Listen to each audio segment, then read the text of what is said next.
Good morning and welcome to worship on the fourth Sunday after Epiphany.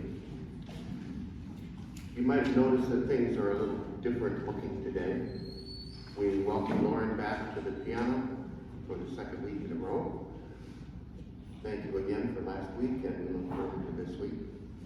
You might have noticed that Pastor Swenson is not here, but he did leave a note. We do welcome Pastor Jeff Sinabaldo, who is going to be with us for the next 3 weeks, and then will be explained in Pastor's note. Apparently the newsletter has not gone out yet, so I wanted you to know that I will not be physically with you tomorrow for worship or for our interview with the organist. Since mid-December, I've been dealing with increasing levels of significant fatigue and muscular pain. It's gotten to the point where I just don't feel like I can serve you well on Sunday mornings. Of course, one course of treatments has already been abandoned, and now I'm making the rounds of visiting a couple specialists and having more tests. I finally yielded to my doctor's advice that I slow down until we get some handles on what's going on. So I'm not going to be around for the next 3 Sundays. I hope not longer. In the meantime, I'll be doing as much as I can from home to help with the ministry of the church. Zoom is back in play for meetings, I'm afraid.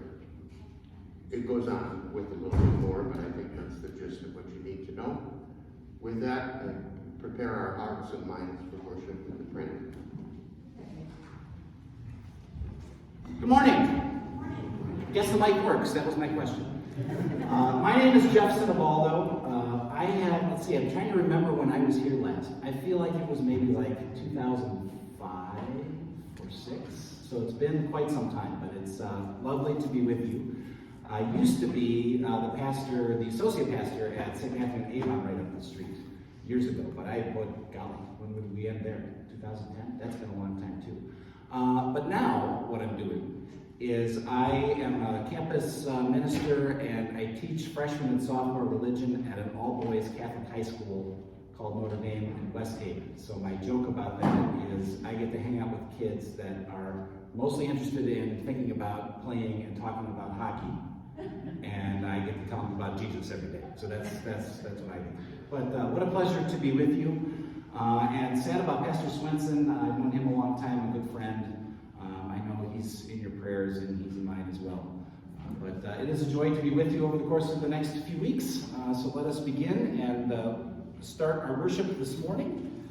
We start with confession and forgiveness. And I invite you to stand as you pray. The Holy Gospel according to Matthew. Glory to you, O Lord. When Jesus saw the crowds, he went up the mountain. And after he sat down, his disciples came to him. Then he began to speak and taught them, saying, "Blessed are the poor in spirit, for theirs is the kingdom of heaven. Blessed are those who mourn, for they will be comforted. Blessed are the meek, for they will inherit the earth. Blessed are those who hunger and thirst for righteousness, for they will be filled. Blessed are the merciful, for they will receive mercy. Blessed are the pure in heart, for they will see God. Blessed are the peacemakers, for they will be called children of God. Blessed are those who are persecuted for righteousness' sake, for theirs is the kingdom of heaven. Blessed are you when people revile you and persecute you and utter all kinds of evil falsely on my account. Rejoice and be glad, for your reward is great in heaven, for in the same way they persecuted the prophets who were before you." This is the gospel of the Lord. Praise to you, O Christ. Please be seated.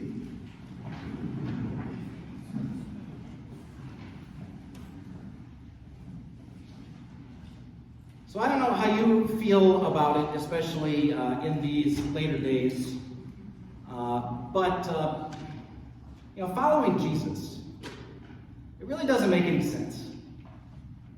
I mean, granted, we're all church people. right? I mean, we're sitting here on a Sunday morning. No one had to twist our arm. We're here because we want to hear what Jesus has to say to us. We're longing to pray together, to sing together, to share the meal of Christ together. But if you think about it, it makes no sense. It makes no sense. Especially just look at the world around us in which we live.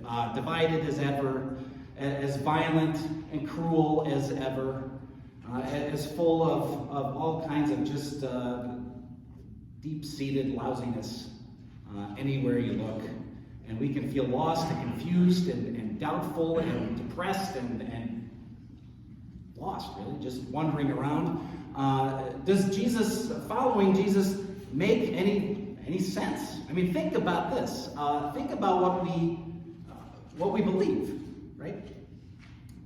We believe in God. Now that alone sets us apart from most of the population who might say to you, you're a nice person, you're reasonable, I like to be around you, but as soon as you say, I believe in God, I go to St. Andrew, I've got a nice community there, they look at you kind of like, so what's wrong with you though? Anybody experience this?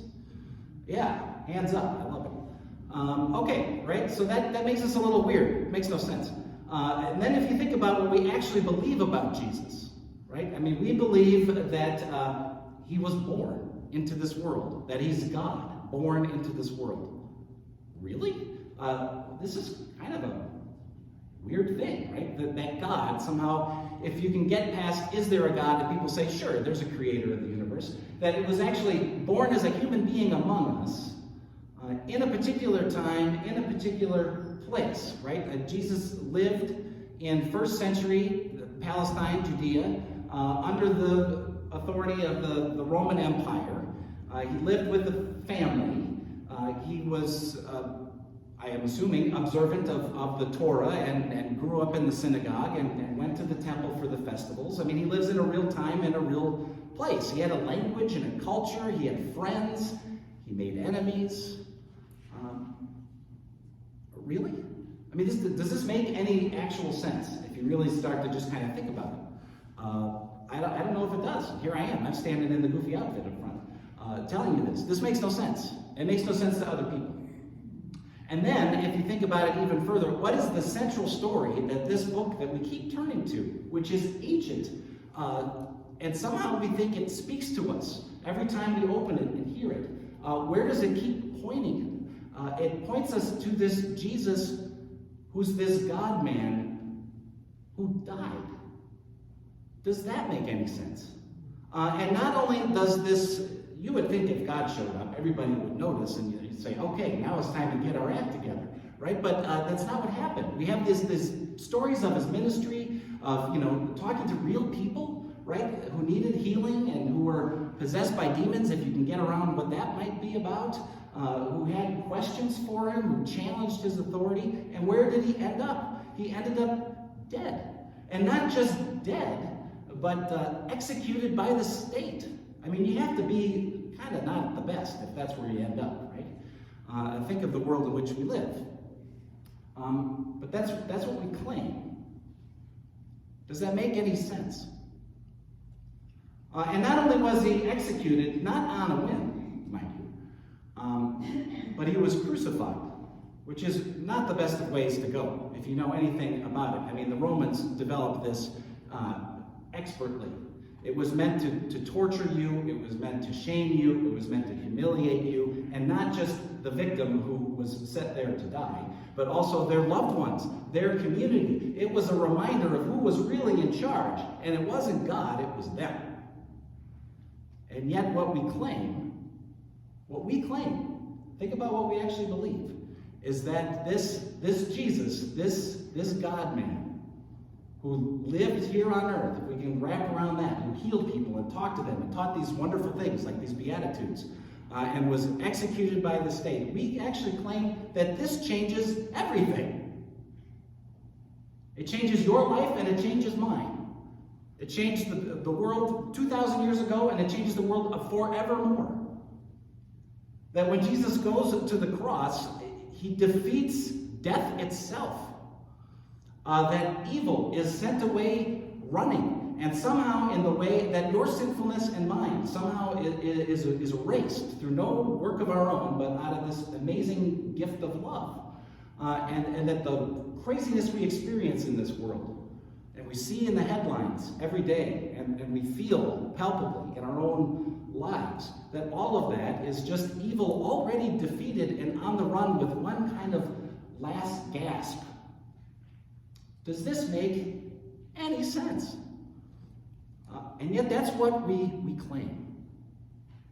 And we claim it because we believe it's actually true. That this is why we gather. That's why we show up on a Sunday morning rather than making brunch or watching the news programs, although sometimes that's fun to do. It's about hearing this story again and again, that somehow it impacts our lives. It changes us. It sets us in a new direction. All these years and miles away from when these stories were first shared. That it's somehow for you in your life, here and now. Does that make any sense? But if we believe it to be true, and I will go out and speak for all of us and say, yeah, we think this is true, then the words that Jesus preached today makes a lot more sense. Because if you think about the world and the way it works, when you call somebody blessed and they're poor, you're not going to really think that they're blessed, right? Usually we kind of blame people for the situations they get in and why they're not quite as hardworking as everybody else. And yet somehow Jesus says, wait a minute, when you're poor, or poor in spirit even, that's actually the place where I bless you. And you're going to be fed in a way, not in the ways of this world, but in me. Okay. Blessed are those who mourn. We don't like to be sad. I mean, our culture is totally built around the appearance of looking happy all the time. And if you're not sure, you can just buy some new product that you see this afternoon and feel great for about 5 seconds until you realize there's nothing there. But what does Jesus say? He says, blessed are you who mourn because you'll be comforted. It's about the life we live together and the way we lift each other up. Blessed are the meek. Think of that. Weakness is usually not a place to be blessed. Usually the meek are the people that get run over by everybody else. And yet somehow in weakness, somehow the weakness of this cross that we proclaim, it's there.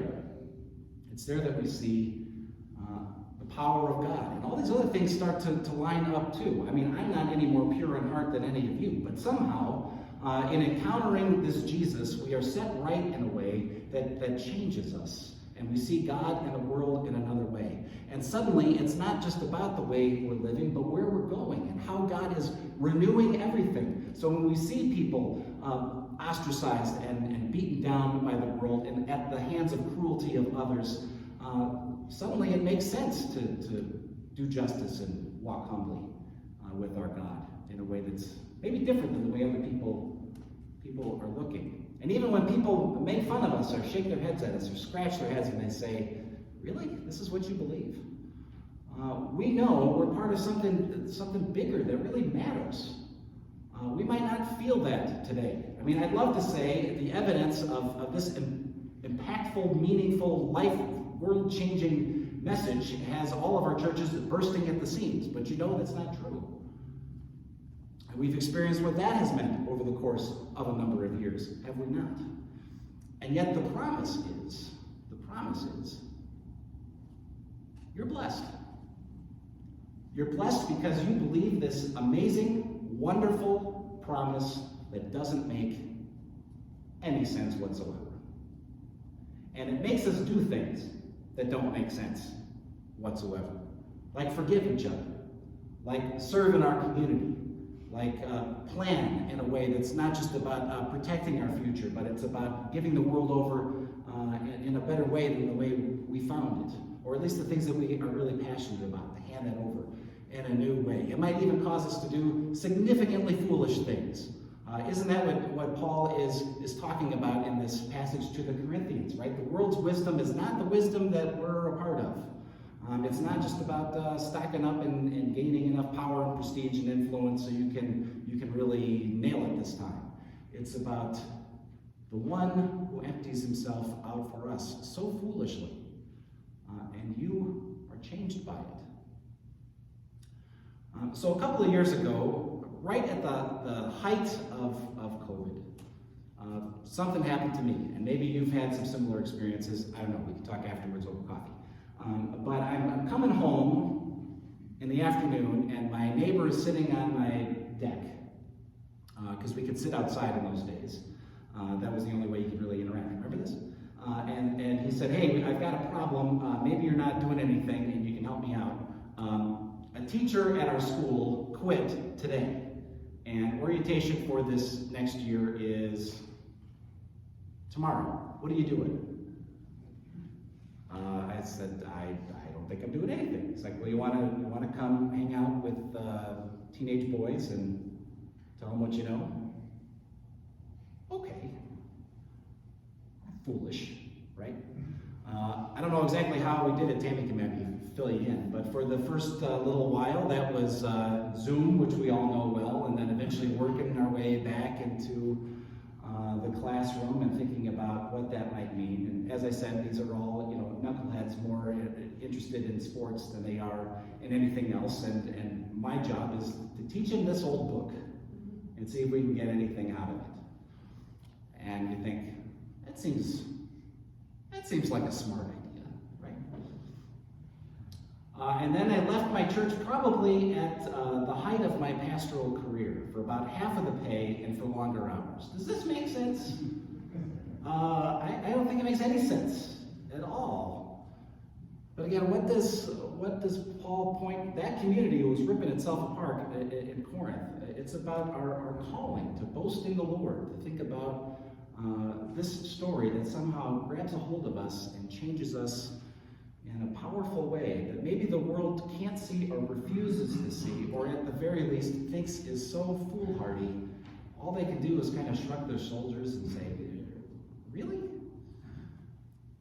But we know, for we who are being saved, right? It's the power of God. It changes us, even when it doesn't make any sense. They're long days at school. I mean, if you're a teacher or been around kids, you're exhausted by the end of the day. But there's some really great moments that happen sometimes, even when you're just trying to get them off of their game while you're trying to tell them something. Every once in a while, there'll be a kid who sticks around after class because he's having a rough day. Or you meet him in the hallway and they're just kind of moping along, and you ask them what's going on, and they'll tell them about some family member who's sick.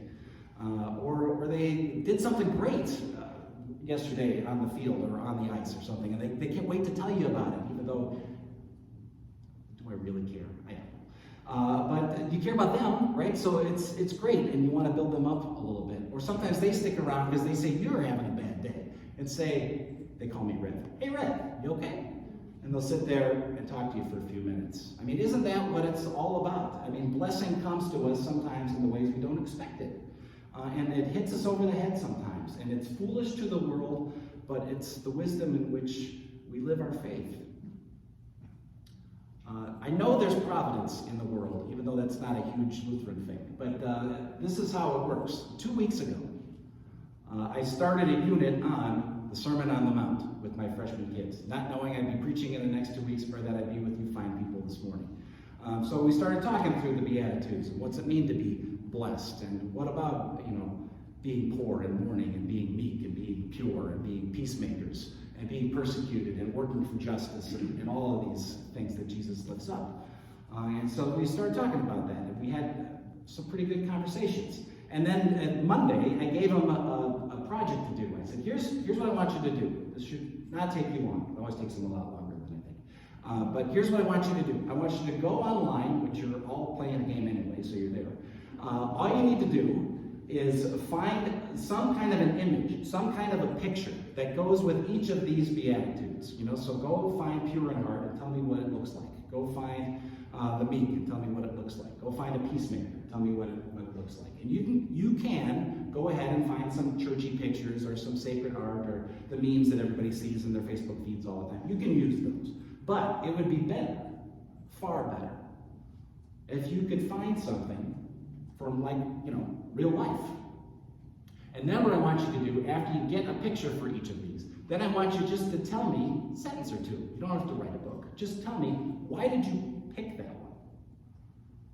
I always say, why did you pick the pick you picked? It's fun to say. You can say pickled peppers in there too. But why did you pick it? Why did that grab you? Why was that important? And most of them, I would say, did a fairly decent job. Pretty good. They did the assignment. One really stood out by this kid named Jared. Because what he did is he went and found pictures only relating to one of the shootings in California last week, the one at the dance club. And so here you have these words of Jesus, so blessed are the poor in spirit, and the meek, and the mourning, and the pure in heart. And then what you have are like pictures of like police tape, and EMS personnel, and families standing there weeping. And then in the explanations, you have this is a 15-year-old kid proclaiming the gospel of good news of Jesus, meeting these people right in their pain and heartache in a world that doesn't make any sense. And you say to yourself, okay, here it is. He got it. I mean, isn't this why we do what we do? Isn't that why you show up on a Sunday morning? You want to make that connection to your life. It's not just the things we can list off and say, yeah, we do that as a church. Aren't we hanging in there okay? It's about how Jesus meets us in the crosses of our lives and raises each of us into a new life. Amazing, amazing stuff. And then I'm working with my sophomores who, if you think my freshmen are knuckleheads, wait till you meet these guys. But they're great kids, right? And we're sitting there and we're talking about, I teach them Old Testament. So we're talking about, let's invade Canaan with Joshua, go run around Jericho and fight off the bad guys with the judges and defeat Goliath with King David and these kinds of stories, right? That's the blood and guts stuff. The kids always love that, right? And we're getting into it, and then one day somebody raised their hand, Rev, can we just stop for a second? Sure, what's wrong? Did I miss something? He's like, can we talk about what's going on in Ukraine? I don't know exactly all the things that are going on over there, and I'm not sure about it. I'm like, oh my gosh, this is exactly where it connects. I don't even know if he got that's what he was doing. But here you are. We live in this real world full of heartache and pain and destruction and violence, and yet we have a promise of weakness, but weakness through a cross that somehow changes the way we relate to each other and to our world. Friday was Holocaust Remembrance Day, and these kids don't know anything about it. They've heard the term, but they don't know too much about it. So I looked back, Tammy helped me, find some pictures, because back in 1995, back in the days when you needed like film, and you actually like printed off pictures, and you had like books, remember this at the time? We had gone to Germany in 1995, and one of the places we went was Dachau, which was one of the concentration camps, just outside of Munich. And when you're there, if you've ever experienced either that or you've gone to like the Holocaust Museum in Washington, D.C. or some other memorial place, you feel palpably the weight of it. You just feel the nastiness of what people are capable of. And even though you've had nothing to do with it, you feel the gravity of guilt for what we've done to each other. And even if it's metaphoric, you're just kind of like on your knees praying in repentance the whole time. At least I was, as I was crying, walking my way through the exhibits there and thinking about it.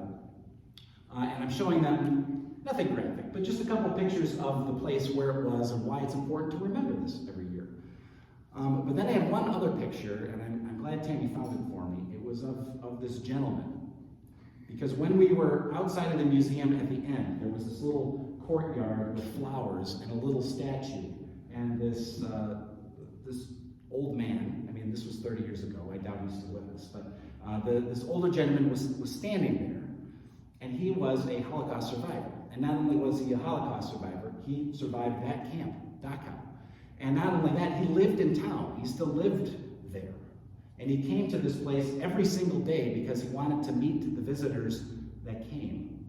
I mean, of course, to tell his own story and why that was important, but also to thank people for coming to remember. I wish I had remembered his name. I know we talked to him for a little bit, but just a really cool thing to do, right? And then we were kind of done, and I asked him if I could take his picture, and I took the picture, which I then showed my kids the other day. And we're waiting to kind of get on the bus. I don't know if you remember this. There was this like dad and a little kid, and they came to go talk to him. And you could tell they weren't related because they didn't look like each other. But you had this kind of dad who was, I don't know, maybe young 30s, and his little boy who was maybe 5 or 6. And the boy is kind of running around in the courtyard place and playing with the flowers and doing things that kids do. And the dad, I assume, was asking him some questions. And then the most remarkable thing happened. This old guy, who had literally been to hell on earth and had experienced hell on earth, bent down and started talking to this little boy, and they both started laughing, giggling, playing. Blessing comes to us in the most unexpected places. This faith of ours, it's foolish by the world's standards, right? It makes absolutely no sense at all, but you know it when you see it. These amazing things that kind of just like hit us like a brick in the face.